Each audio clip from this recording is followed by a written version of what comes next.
Hello friends, रितूस किचनमध्ये तुमचं पुन्हा एकदा स्वागत. आज आपण बीटरूटचे पराठे कसे बनवायचे ते बघणार आहोत. त्यासाठी इथे मी एक बीट स्वच्छ धुवून साल काढून बारीक कापून घेतलेला आहे आणि ते आता आपण 10 मिनिटं बॉईल करून घेणार आहे. हे पराठे अगदी पौष्टिक आणि चविष्ट बनतात.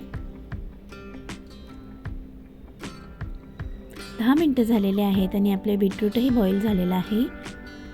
हे आता आपण गाळून घेणार आहोत.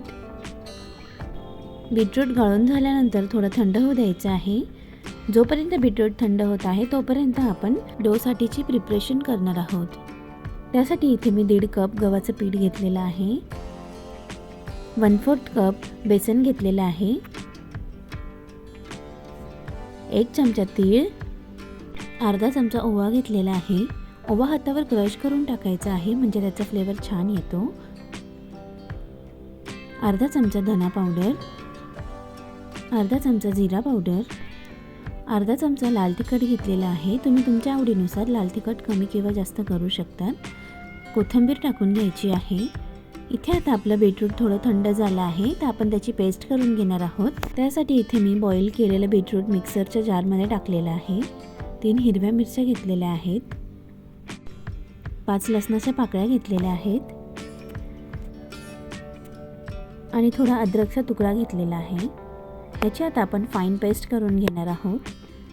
पिठामध्ये चवीनुसार मीठ टाकून घ्यायचं आहे आणि बीटरूटची पेस्टही टाकून घ्यायची आहे आणि व्यवस्थित छान असा सॉफ्ट डो तयार करून घ्यायचा आहे. आपला सॉफ्ट असा डो तयार झालेला आहे. याला आता आपण थोडंसं तेल लावून एकसारखा करून घेणार आहोत. हा डो 15 मिनिटांसाठी साईडला ठेवून छान भिजू द्यायचा आहे आणि 15 मिनिटांनंतर ह्याच्यातनं छान गोळे तयार करून घेणार आहोत. तुम्हाला जेवढ्या आकाराचा पराठा हवा आहे त्या पद्धतीने तुम्ही गोळे करू शकतात.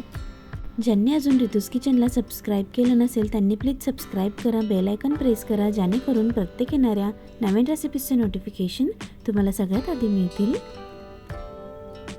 आता आपण पराठा लाटून घेणार आहोत. पातळ असा पराठा लाटून तयार करून घ्यायचा आहे.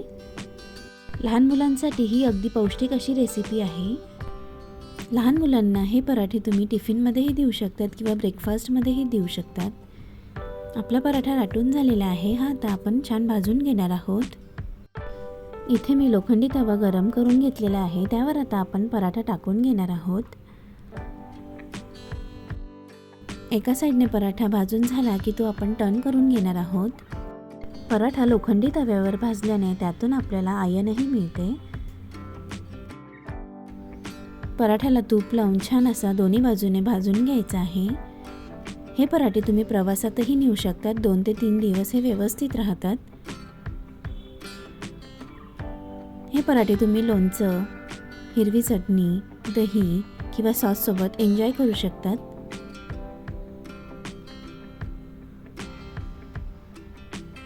दोन्ही साईडने छान असा भाजून घ्यायचा आहे. ही रेसिपी तुम्ही नक्की ट्राय करा आणि तुम्हाला ही रेसिपी कशी वाटली हे कमेंट बॉक्समध्ये कळवायला विसरू नका.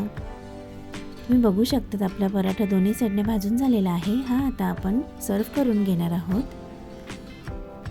रेसिपी बघितल्याबद्दल धन्यवाद. पुन्हा भेटूया अशाच एका नवीन रेसिपीसोबत. तोपर्यंत बाय बाय.